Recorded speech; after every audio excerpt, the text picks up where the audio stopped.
भेजना नहीं। अस्सलाम वालेकुम, मैं एक बार फिर से आप लोगों के सामने हाजिर हुआ हूँ। इस बार एक बहुत ही गंभीर विषय को लेकर आया हूँ। जो अभी बकरीद महज एक दिन बचा है, यानी कि कल बकरी ईद है, और मुझे बहुत ही अफसोस के साथ ये बताना पड़ रहा है कि अभी भी गुजरात बॉर्डर के ऊपर कई 100 ट्रक्स रुके हुए हैं जो जानवरों को लेकर मुंबई की तरफ आ रहे थे या महाराष्ट्र की तरफ कूच कर रहे थे, लेकिन महाराष्ट्र की सरकार ने उन्हें इजाज़त नहीं दी। कई सारे बॉर्डर्स के ऊपर से इस तरह की लगातार खबरें आ रही है कि इतने सारे ट्रक्स जो जानवरों को लेकर, ख़ासतौर से बकरों को लेकर जब महाराष्ट्र की तरफ आ रहे हैं तो उन्हें बॉर्डर के ऊपर रोक दिया जा रहा है। 5-5 दिन से ये ट्रक वाले वहीं पर खड़े हुए हैं। आप अंदाज़ा लगाइएगा कि ये जानवर कितने, जिनके पास चारा नहीं पहुंच सक रहा है, कितने जानवर गाड़ियों के अंदर ही ख़त्म हो गए हैं। अफसोस इस बात का हो रहा है कि महाराष्ट्र सरकार किसकी है? तो शिवसेना की है। महाराष्ट्र सरकार के अंदर कांग्रेस है, महाराष्ट्र सरकार के अंदर राष्ट्रवादी कांग्रेस है, एनसीपी है, और ये सब अपने आप को कहते हैं कि हम, ख़ासतौर से कांग्रेस और एनसीपी का तो हमेशा से यही रहा है कि हम मुसलमानों के लिए काम करते हैं, माइनॉरिटीज़ के लिए करते हैं, हम सेक्युलर है। तो क्या वजह है कि आज जब सरकार ने ये फैसला लिया बंद दरवाजे के अंदर, और वो मियाँ मिट्ठू वहाँ पर जाके बैठे हुए थे, मुसलमान एमएलएस जो थे या मुसलमान मिनिस्टर्स जो थे, जिन्हें मैं मियाँ मिट्ठू कहता हूँ, कि सरकार ने कहा कि उठो तो वो उठ गए, बैठो तो वो बैठ गए।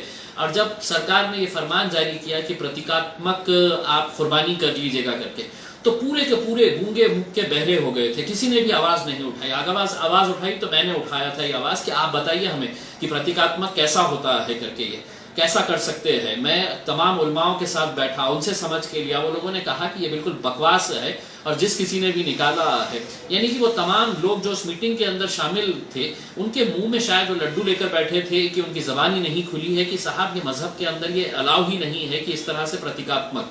दूसरा, इन्होंने ये कहा था कि आप इस बार बाजारें मत भराओ, बल्कि ऑनलाइन आप खरीदी करो। हमने उसकी भी तायीद की है। हमने कहा कि जिन जिन लोगों के पास ये सहूलत है, जिनके पास स्मार्टफोन्स है, हर कोई इंसान वहाँ के सरकार में बैठा हुआ मंत्री के जैसा धन्ना सेठ तो नहीं है, या वहाँ के एमएलएस की तरह धन्ना सेठ तो नहीं है कि हर एक के पास स्मार्टफोन है और वो स्मार्टफोन के जरिए ऑनलाइन बकरों की बुकिंग करेगा। इसके बावजूद भी लोगों ने अपनी जिम्मेदारी समझते हुए, और हमने अपनी जिम्मेदारी समझते हुए, हमने लोगों तक एक पैगाम पहुंचाया कि बाजारों के अंदर ना जाते हुए कि अगर ऑनलाइन के जरिए आप खरीद सकते हैं तो खरीदिए। इसका रिस्पॉन्स ऐसा था कि बहुत सारे लोगों ने ऑनलाइन बकरों की खरीदारी की, ऑनलाइन पेमेंट कर दिया।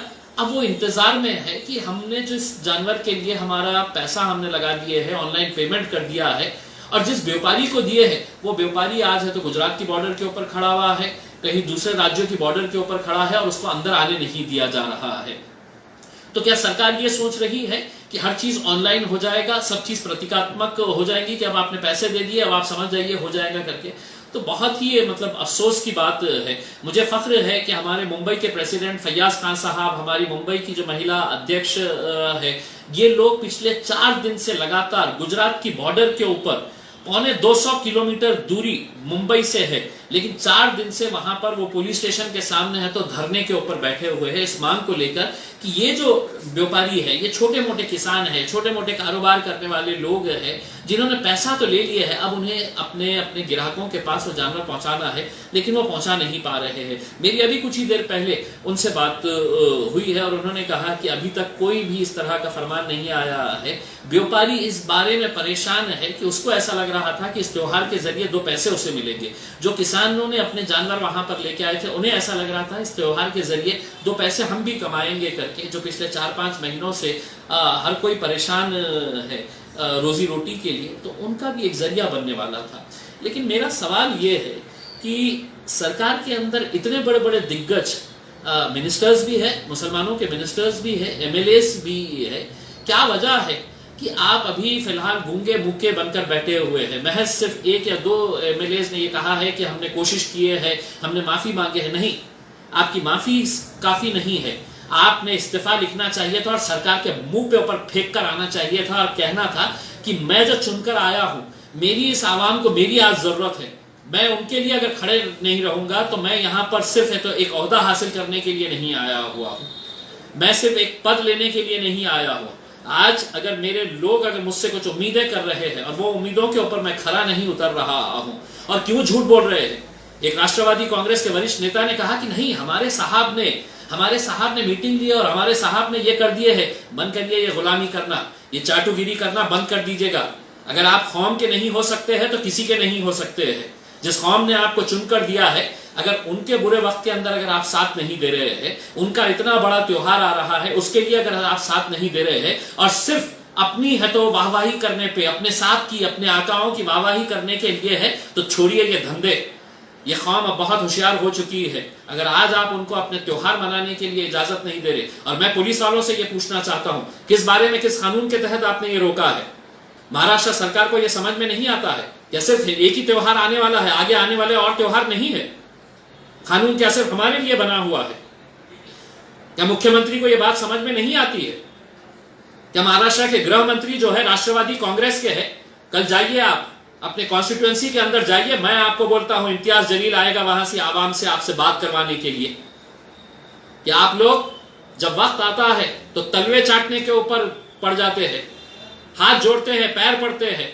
और आज जब सारे लोग आपके तरफ एक उम्मीद से नजर लगाए हुए बैठे हुए हैं, आप देखिए वहां पर जाकर, मुझे औरंगाबाद के मौलाना मोइस फारूकी साहब है, इज्जत माब, उन्होंने मुझे है तो वीडियो भेजा है और उन्होंने कहा कि इम्तियाज भाई कुछ तो भी करवाइएगा कि ये जानवर मर रहे हैं। उनके पास एक व्यापारी ने भेजा है। कई लोग इस तरह की अपील कर रहे हैं। अब आप बताइएगा कि ऑनलाइन कहां से अब लोगों ने जब पैसा दे दिए है और जानवरों को आने की ही नहीं इजाजत दी जा रही है, क्या वजह है कि आप इस तरह का भेदभाव कर रहे हैं? क्या वजह है कि आपकी मानसिकता अभी नहीं बदल रही है? हमने तो ये कहा था कि इस मुल्क के अंदर तमाम त्योहार आप मनाइएगा, क्योंकि ये त्योहार सिर्फ जश्न मनाने का नहीं होता है। ईद उल अजहा का जो त्योहार है, ये कुर्बानी का त्योहार है, ये सैक्रिफाइस का त्योहार है। आने वाले हमारे हिंदू भाइयों के भी बहुत बड़े बड़े त्योहार आने वाले हैं। हमने तो ये भी कहा था कि वो त्योहार सिर्फ 10 दिन है तो ढोल ताशों का नहीं होता है, वहां पर है सिर्फ एक मूर्ति बनाकर पूजा की जाती है, वैसा नहीं होता है। 10 दिनों के अंदर बहुत सारे गरीब लोगों के छोटे मोटे कारोबार होते हैं, वो कारोबार दोबारा से जिंदा होंगे, वो भी 2 पैसे कमाएंगे।